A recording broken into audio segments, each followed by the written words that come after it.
নমস্কার বন্ধুরা, আম পছন্দ করেন না এমন হয়তো খুব কমই আছেন।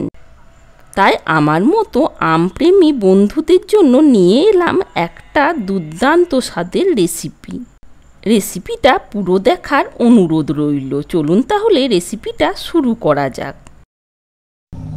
নিলাম 500 ml দুধ। প্যাকেটের যে দুধটা পাওয়া যায় আমি ওই দুধটাই ব্যবহার করেছি। দুধটা আমি 10 মিনিট মতো ফুটিয়ে একটু গাঢ় করে নেব।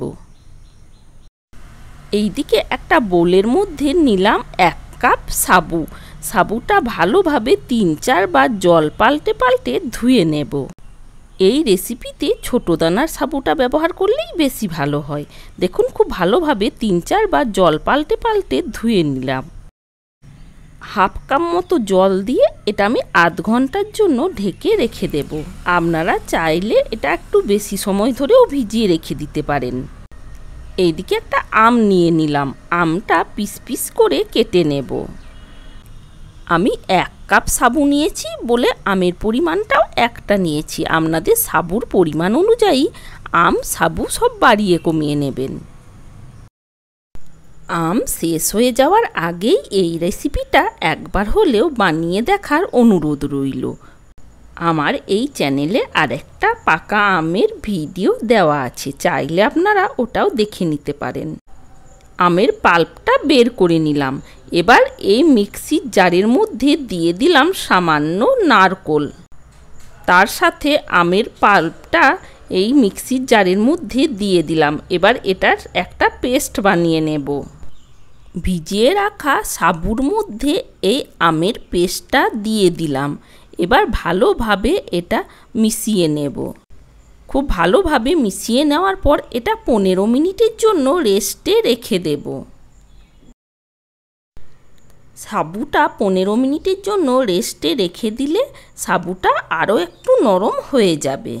15 মিনিট পর ফিরে এলাম। দেখুন, সাবুটা আমের পাল্পটা অনেকটাই সোক করে নিয়েছে।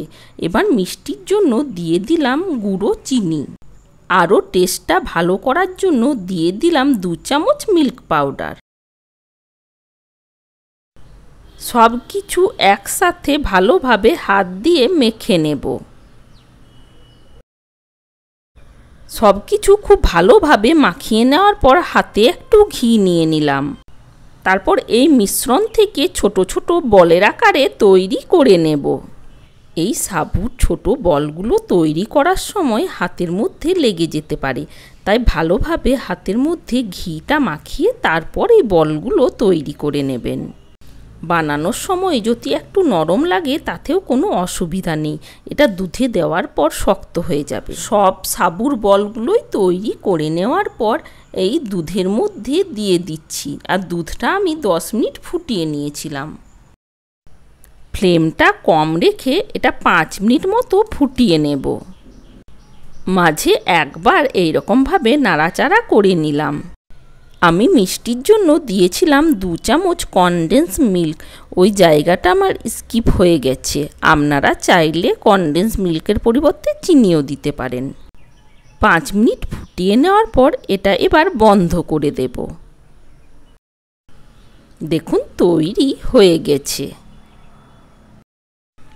আজকের এই ভিডিও আপনাদের কেমন লেগেছে কমেন্ট করে জানানোর অনুরোধ রইল।